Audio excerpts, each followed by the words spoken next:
Hello, my name is Andrew Hudson, and this is Team Plant Defender's game, Plant Defender. Without further ado, let's just go right into it.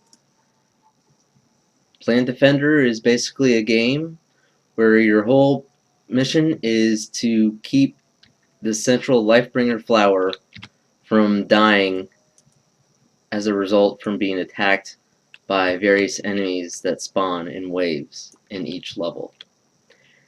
The way you defend the central flower, the Lifebringer, is by growing first the Lifebringer so it can allow other plants to grow, and then growing other plants that both defend and or attack. Basically, you have two main ones: the Fire Cosmos, which is that red flower you saw, and the Mushroom. The Fire Cosmos gives out a burst of damage if the enemies are near it, and the Mushroom, when fully grown, will actually slow the enemies down for a few seconds. As you saw on the screen, you're indicated by the number of waves as the enemies approach. There are three types of enemies: a turtle, a snake, and a bomb turtle. The turtles are kind of slow, as turtles are, but they do a lot of damage. Snakes, on the other hand, do very little damage, however they are much faster than the turtles. And the third is the bomb turtle, which you saw earlier. The bomb turtles basically is a kamikaze.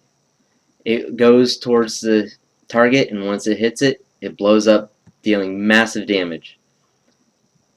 But along with that, you also have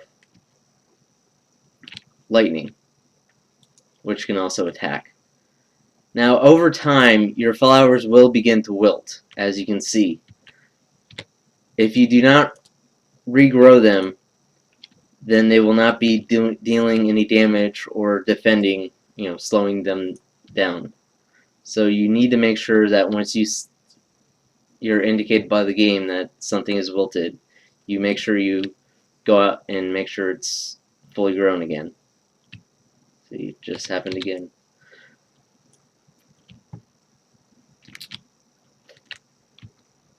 This is the lightning. As you can see, if you strike lightning over the heads of the enemies, they die. This is only the first level. There are multiple levels.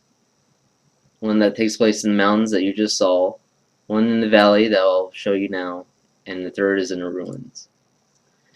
Now, these three levels, as you progress from one level to the next, they have more waves and are much harder to defend the flower with.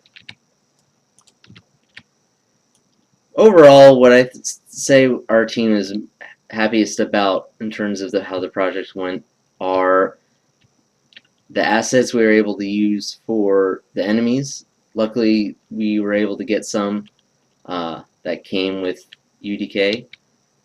We also had someone create the cloud that acts as the representation of the player, which was very nice. We also liked the overall concept we came up with, where it's kind of a mix of tower defense and just general RTS. Things we wish we had done better is just taking more time for some of the scripting. That's valley level. Let me show you the ruins level real quick. It also has a tutorial for you to go through so you can understand and learn both the controls and the features of the game. You may have noticed that there's also a timer that shows at the top. That timer between waves is shorter depending on the level. The further in the game you get, the shorter amount of time you have to prepare. And as you can see, this level has a lot spawning at one time. That's our game, and thanks for watching.